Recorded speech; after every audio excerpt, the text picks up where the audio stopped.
Hey, good morning, good afternoon. Welcome from Miami Beach. My name's Grant Cardone. You are now in the Cardone Zone. You have made it. Congratulations, and thank you for joining me today.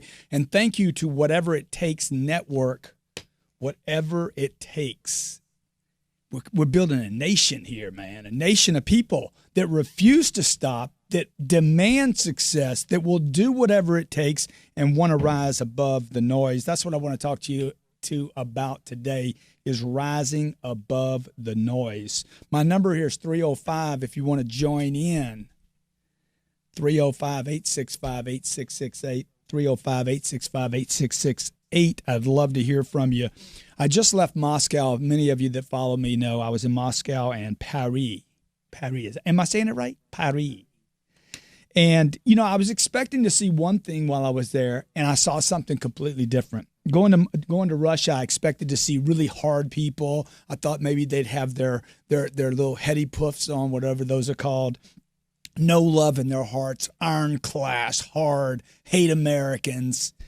And then when I went to Paris, I expected to see dirty streets. I expected to see the stench of people that never bathe. And I expected to see people that hated Americans more than any other group of people anywhere. How do I say, merci, and what's the other word? Bonjour. Neither of which I got right. In Russian, I didn't even learn how to say hello properly. I say placebo, but it's something else completely. Maybe my wife can tell me. You know what I found in Russia and in Paris? What I found in Moscow was the people were unbelievably open. Unbelievably. It was clean.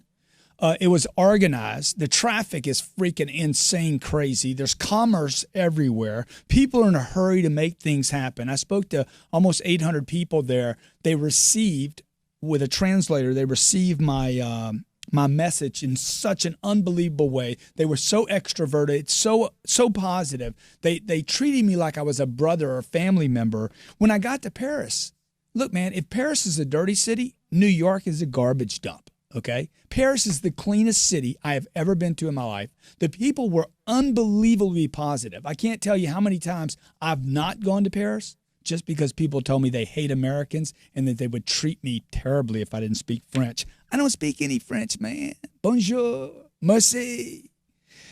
All I did was I spoke with my American Express card, and they seemed to understand me completely. Look, the Father, and I want to talk to you about rising above the noise. I created Whatever It Takes Network to create a place for you to come to where you can rise above the noise. If you look at USA Today, I don't know if I have that. If you look at USA Today, I just took a picture of this today. This is what it says. USA Today, unacceptable, Secret Service chief grilled on White House breaches. These are headlines. Body of missing Arkansas real estate agent found in something. Michael Phelps just arrested on a DUI charges. NFL penalty wrong for Chiefs touchdown prayer.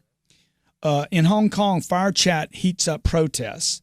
FCC eliminates the NFL signed long delay security pack. Photo stuns father of murdered. These are headlines, man. I'm not exaggerating, okay?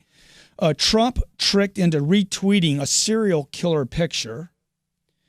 What else do I have here? Body of missing Arkansas real estate agent found in a shallow grave, just so I finish that. Propaganda, rise above the noise. Do you know propaganda, where it comes from, when it comes? Why did I go to Moscow thinking one thing and saw something completely different? Why did I think Paris was just a dirty city? Because of propaganda. The father of propaganda was a man named Edward Bernays. He was born in 1891, died in March of 1995, just 20 years ago. The cat was the nephew of Sigmund Freud. Bad guy. Working with pork producers, he came up with one of the earliest known propaganda campaigns in the history of the world. If I say breakfast, what food do you think of?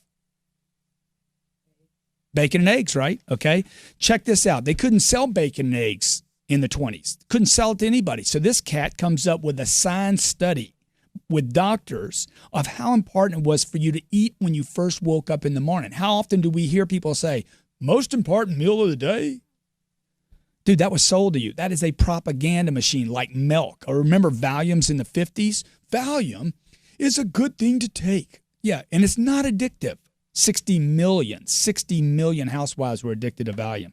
This cat goes out. He agreed that bacon and eggs were the best foods to eat in the first meal. He got the doctors to say that. He ran ads in newspapers, magazines, wrote in movie scripts, and on radio. The sale of pork and eggs skyrocketed. To this day, 70% of all Americans equate breakfast with bacon and eggs. You are being sold, folks, every day. You are being sold by mass media, CNBC, NBC, CNN, and that's why we created this network, to give you a way to rise above the noise. Call in 305-865-8668.